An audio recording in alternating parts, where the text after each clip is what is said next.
It's always so great to see young people out gardening, and congratulations to the folks at Crockett High. Right now we're going to be talking about preparing your fall garden, and we have two great garden writers joining us, Patty Leander and Jay White, both with Texas Gardener magazine. Welcome to Central Texas Gardener. Thank you. Thank you. You know, the fall is a lot of people's favorite time to garden here in Central Texas, but a lot of us are still dealing with that dead end of summer heat. It's really brutal still in a lot of places. Yes, it is. What are some good strategies for just kind of giving a little jump start to the fall garden? Well, I would say the most important thing is just to have your soil mulched. Mulch, mulch, mulch. Straw or hay or shredded bark mulch or leaves just over the soil so that your soil's not exposed to the heat and cooking, and that kind of helps prepare the soil for when you do plant, and fall is a really great time to plant. Well, what are some of the things that people should be doing right now? I think about freshening up the soil and putting in some amendments. What do you recommend? I'm a big proponent of compost, anything organic. So right now, you know, it's never too late to add compost, Sure. but really to get the bang of compost, it's something you should be doing year-round. But right now it is a good idea if you're a traditional gardener, not so much into the organics. It's a good thing to get your fertilizer out there a little bit early, get it lightly tilled into the soil. If you use the organics, I mean, I like a product called Simple Green, and it's a dry organic product, and I use it as a commercially prepared fertilizer. So just get it out now, get it lightly tilled in, like Patty said, and get your soil covered back up until you're ready to plant. Yeah. And kind of let those microbes start working on the organic material you're providing them. Right, maybe throw in a little cottonseed meal if you can't find the product that you just referenced. Love cottonseed meal. There's so many good things right now. Fish meal, blood meal, cottonseed meal. Lots of good organic options. Now, you did mention tilling, and this has become one of those bones of contention in the gardening world. There are people now who have divided into different camps. Like, we need that in our nation. Right. And there are pro-tillers and anti-tillers. Where do you fall on this battle? Well, you're looking at each other funny here. Are we divided? Well, yeah. I am moving towards a no-till. So I have a small mantis tiller, and it's nice to till because it does, you know, break up the soil and it makes it look really nice. But you know, if you are gardening for any length of time on building the soil, you're going to have earthworms in there, and it's not good for that. It's not good to break up the soil profile. And I like to just layer. I like the idea of like a lasagna garden where you're just layering. And I kind of have both. So I have one small garden that I call my potager, and it's got very well-defined raised beds, brick walkways, and all that. So I can't till that. That's not even an option. So I do what Patty said. Each year I just add a little more compost, add a little mulch to it. Everything breaks down. So that is my lasagna garden. But then I also have a large row garden, and on that one, just to control the weeds and everything else, I mean, I have to do a deep till. But I primarily deep till the rows, and then I take all the loose shavings and make my raised garden rows with that. That makes sense. And so I kind of I go both ways. Yeah, no, I think that the tilling makes a lot of sense when you're starting on a new spot. It's helpful. And so don't write it off altogether. People do want to kind of divide out in those kinds of ways, but there's common sense applies. What about raised beds? You know, raised gardening in many places in Central Texas is the only way to go because you have to soil. You don't have soil. You have to build up. But other folks out there might have different situations. Yeah, raised beds are great.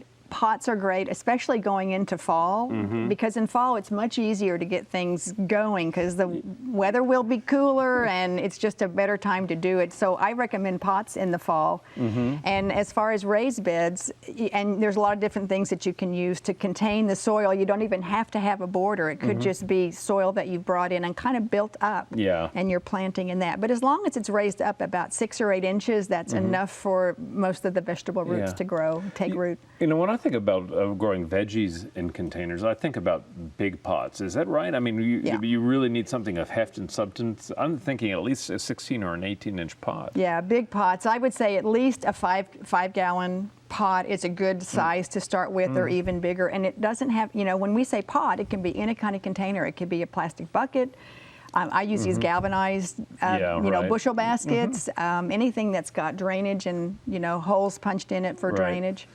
Yeah, and in a pot, a good potting soil blended with compost is often a great thing for veggies. Right. You know, kind of beef it up a little bit as opposed to the quick drainage we usually think about. Right. Right. All right, so that's a good idea. Now, a lot of people are stuck with shade or semi-shade situations. What about folks in those situations? What kinds of things can they be successful with during the fall garden? Leafy greens. Leafy greens. I mean, most of the things in the fall garden are the leafy green things, the broccolis, the lettuces, the arugulas, and all that. But like one thing that, you know, Patty and I just talked the other day, and she mentioned, people forget that what determines whether something's full sun or part sun is how much sunlight hits the ground for, you know, an extended period. And in the fall and the winter, you have less sunlight. Days are shorter. So days are shorter and everything. So even though the lettuce or arugula or broccoli will take light shade, you have to be careful, and you have to remember that light shade in the summer might be a darker shade in the fall and winter. Absolutely right. As the sun sinks on the horizon, you got to know where the shadows are going to fall. That's right. You do have to know where your shadows are going to fall. But could I just say that when you're planting in the early fall, shade is good, but you're not like under a tree, but shade where you're just providing something like an umbrella or shade cloth or something to get plants, get your vegetables established. That's a very They will appreciate that, and that's a temporary thing, just for maybe a couple of weeks till they have a chance to either germinate and start growing, or if transplants till when they get established. Very smart, very smart. Are you all folks who like to grow your own starts or sow them in? Yeah. I mean, we go, we'll use, I think, what's available, but like right now I have a ton of broccoli, cauliflower, Brussels sprouts and all that are ready, just about to go on the ground.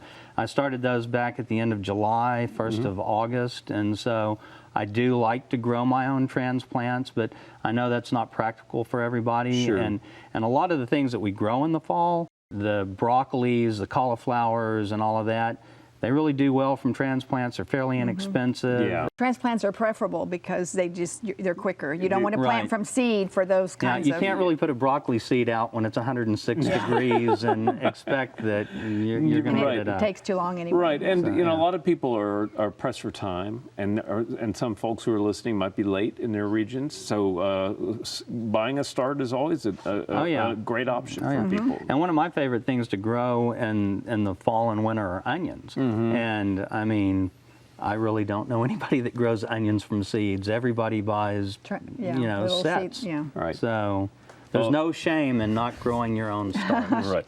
Well, real quickly, a lot of people are still asking me, can I grow tomatoes in the fall? What are your answers when you hear that? Well, yes, you can, and ideally you should grow determinate tomatoes because those will they produce in a shorter amount of time when you get all the tomatoes at once. Right. So look for like Tycoon or Sunmaster or Early Girls is an Early Girl is a even little earlier one. Celebrities, semi-determinate, semi-indeterminate. But again, you've got to get them out. You can't plant them in the middle of fall. You want to have them produce before your first freeze comes. So they need to go in, soon.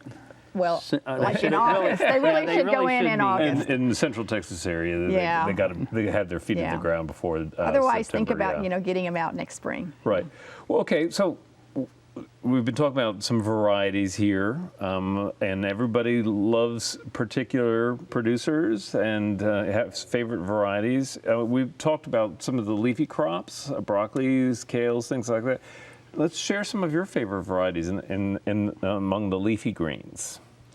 Among the leafy greens? The leafy greens. I love that. I love any kind of curly kale because I think it's good to make kale chips with. I like the Toscano kale or Cavallonero kale. It's an Italian heirloom that looks kind of interesting. And I do like that Romanesco cauliflower. That might be something that's not a green, but it's a cauliflower. But it is green. It's interesting just to grow. It's kind of fun and different. Yeah, like a little alien vegetables landed in the garden. Right. Right. Any favorites from you? I really like spinach, and so I grow Noble Giant spinach. It's a little bigger leaf and everything. That's one of my favorites. I mean, That's a good tip. Yeah, I primarily grow lettuces. And lettuces, there's so many different, there's so many like varieties, 1,000. and they're different colors, varieties. and and they're all good. It's great. Lettuce gardens are a lot of fun. Well, that's what I do. It's hard to do a bad lettuce. Yeah, one thing I do like is I like trying to make the garden attractive, and lettuces are one of those fall crops that you can do because you can get them that are bright chartreuse green, you can get them in a dark red. Okay. Yeah.